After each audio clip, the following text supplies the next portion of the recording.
Hello friends, this is my uncle Shrestha, and today I'm starting with a new session of my own on diameter based protocol.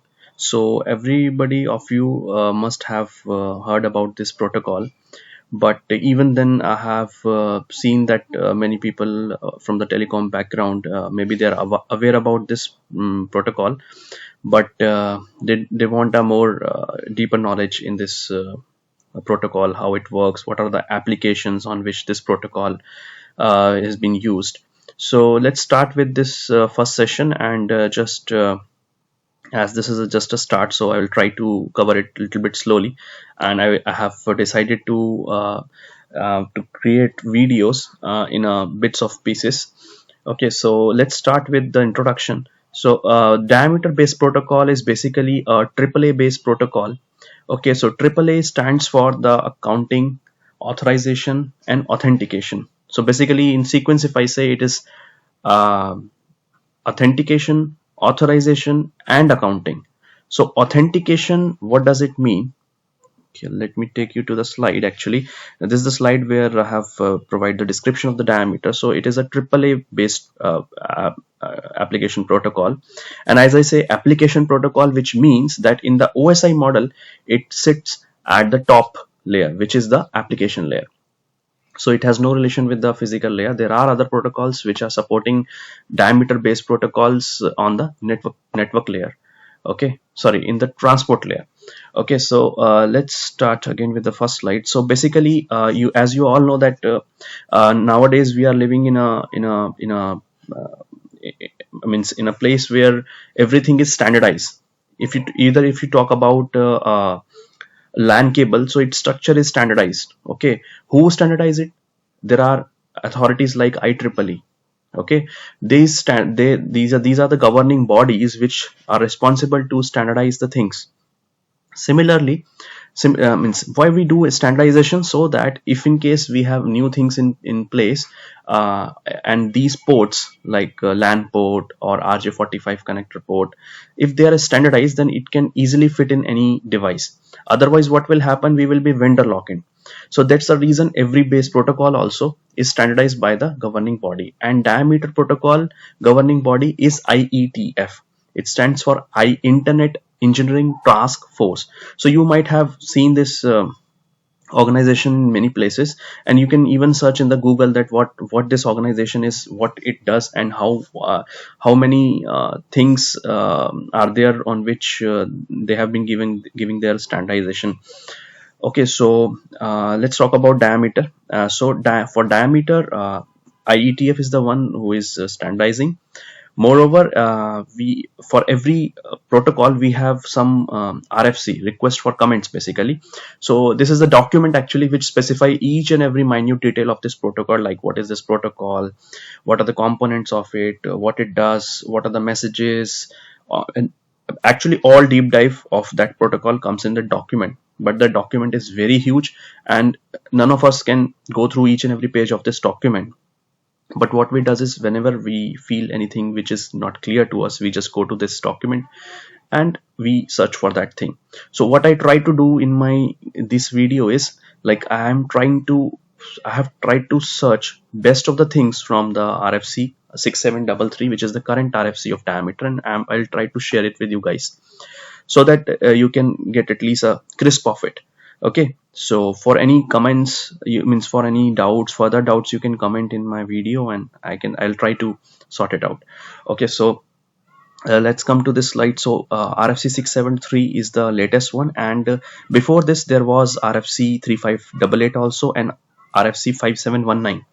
Okay, so but both of these RFCs are now obsolete. Okay, means they are no more in picture, and the one who is any engineer who is working on this diameter based protocol, okay, has to refer RFC 6733, and you guys can get this RFC by searching on the Google. If you're on the Google, you just write RFC 6733, you will get the whole information of this RFC. Okay, so in the second slide, so basically, yeah, what diameter is, it's basically application layer protocol, which I told you as per the OSI model. I can just explain you a little bit deeper in Yeah. So basically, if you can see on the left side, I have the OSI reference model. Okay, and it is divided into two, means the whole all it actually it is having 7 layers. Okay, and we have divided it these 7 layers in 3 parts. So the lower 3 layers are hardware layers. So basically, the deals in hardwares, packets, IPs, all those things. Okay, and the top 3 layers are software parts, means this is the layer which is actually visible to the end user. End user means me and you, who are sitting on the laptop and browsing a website. Okay, so we are actually seeing the website, their contents, the colors, the text, okay, the hyperlinks. Okay, so all these comes on the top layers, and these top layers are session layer, presentation layer, and application layer. And the middle layer is the heart of the OSI model. So generally what happens when, if an end user is sitting here, okay, suppose this end user is sitting over here. Okay, so and if it is sending the same message to the other party, so the other party is sitting, let's say, here on their own system. Okay, so the message travels from this first from sender to receiver. Let me, sorry.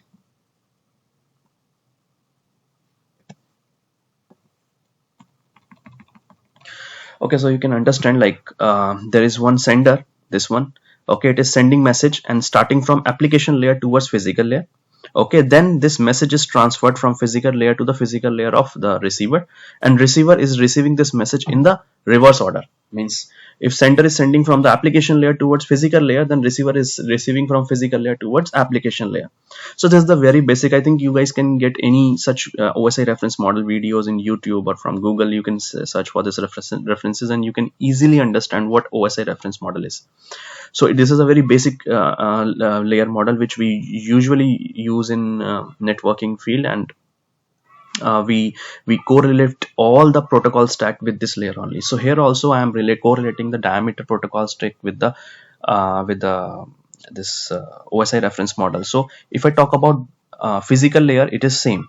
So here it is same, here also it is same. Okay, okay, so now coming towards the okay, so now data link layer, let's not use it better. So basically yeah, transport layer, if I talk about, I'll just jump towards transport layer. Okay, so transport layer, if I talk, it is the TCP SCTP are the protocols which comes on the transport layer, and the application layer, which is the topmost layer in the diameter based protocol. So the diameter basically sits over on the top. Okay, since it's an application level protocol. Okay, so I hope this is clear to you. So basically, in up to this time, I tried to make you understand like what is diameter. It's so what I told you is like it's a AAA based protocol where AAA stands for authentication, authorization, and accounting. So basically, friends, authentication means have you seen a website like you enter to the Gmail and you enter your username, password, then only you can log in. Otherwise you can not log in, and you cannot see the look and feel of your Gmail account, your mails, and all those things. So very first thing which comes in is the authentication. Okay, now once you went inside the Gmail server, so the things which you are seeing means you can compose a mail, you can send a mail, you can receive a mail, you can draft an email. Okay, you can chat also. Okay, like suppose you can use your drive also. So all these things are the things which you are authorized to do. Okay, means I'm permitting you to do those changes. Okay, so this comes as this means the authorization. And the last one is accounting. Accounting basically means that I am charging you something, means I'm taking into account that how much of my service you are using. Suppose I'm sending emails, and suppose let me just imagine like someone, I'm using not Gmail but some paid email service, and that operator, whatever this vendor is who is giving me this email application, let's say Outlook, is charging me 1 rupees per email. So this is accounting thing. So how it is tracking? It is tracking my usage, and then based on that it is charging me. It will give me the bill. Charging means it will bill me those things. So here the meaning of triple A is very clear, I think, friends. Even if you didn't get it properly, you can comment me. Okay, so triple A means authentication, then authorization, then accounting. Okay, so with this we are done with the very basic information about the diameter, and we have compared it with the Osi reference model. Okay, now coming to the structure of the diameter, I will not go deep into this because I will try to cover this in the later lectures, otherwise the single lecture will be very big, so I don't want that. Okay, so just if you can see this, let me,